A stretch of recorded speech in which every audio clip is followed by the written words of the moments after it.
नमस्कार फ्रेंड आपण पुणी एक सुंदर अनुचिंता वीडियो को बहुत सारा स्वागत। आसतु आज अनुचिंता वीडियो आरंभ करवा कि जो मैंने मो चैनल नुआ आसवे प्लीज चैनल टी को सब्सक्राइब करने को आदौ भूलिए नहीं। प्रथमे अरुचि हेले लेंबू को दुई फाड़ कर काटी से सैंधव लवण मिसाई जीभरे घषिले अरुचि छाड़ी जाए। दुईरे पेट भितर अधिकांश कुर्मी लेंबू रसरे मरी जाती। कलरा टाइफॉइड अतिसार प्रभृति रोगर कीटाणु मानू नष्ट करने को लेंबू रस बारंबार व्यवहार करने द्वारा उपशम मिलता है। तीन रे कलेरा समय प्रतिदिन सकाळे मिश्री पानी रे गोटे कागज लेंबू रस मिसाई खाइले सहजरे कलेरा आक्रमण करिब नाही। चारि रे मुर्दार सिंघी सीसा धातुर गोटे उपधातु लेंबू रसरे मर्दन करी किछि दिन बसंत चिन्ह उपरे लगाइले बसंत चिन्ह लिभि जाए। एही मुर्दार सिंघी कबिराजी मसला दुकान में मिले। पाँच रे पियाज रस और लेंबू रस प्रत्येक एक तोला मिसाई किछि दिन सकाळे खाली पेटरे खाइले प्लीहा रोगरू बहुत उपकार मिलता है।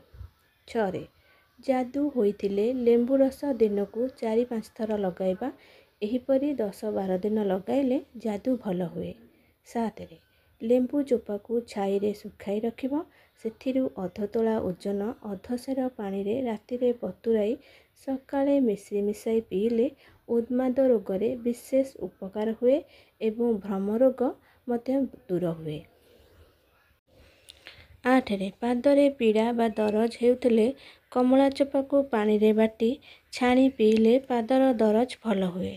9 रे भोक हेउनथिले कमला रस को सामान्य उषुम करी सेथिरे टिके कला लुण एवं टिके शुंठी चूर्ण मिसाई दिन को 2 थर खाली पेटरे खाइब।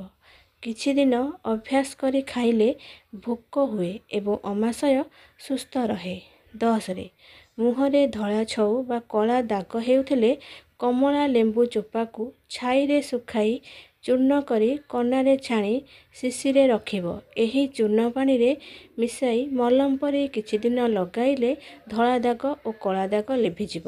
11 रे पेट मरा हेउथिले डालिंब मजीर शस अध तोलारे सामान्य लुण और गोलमरीच गुंड मिसाई किछि दिन खाइले पेट मरा जेकोसी कारणरू होइथाउ भल हुए। 12 रे जेउ लोक सेप्त अर्कचर हाथ रे बांधी देश देशांतर जाए ताकू देखिले भूत प्रेत माने ता पाखे पशि पारती नाही। 13 रे श्वेत सरिष मुठा लोध हलदी दारू हलदी धनिया बच गंध बिणामूल जटामांसी मुरामांसी प्रियंक एही 11टी द्रव्य मिसाई स्नान कले रोगी रोगमुक्त हुए एवं सकल विघ्न विनाश होई ग्रहगण शांत हुअन्ति। 14 रे बेके पानी रे ठिया हुई श्वेत दुबरस आखिरे पकाइले अंधार कणा भल हुए। 15 रे पाळधुआ गछर चेर को छेली क्षीर रे बाटी एक शिरा उपर लगाइबा द्वारा ए शिरा रोग भल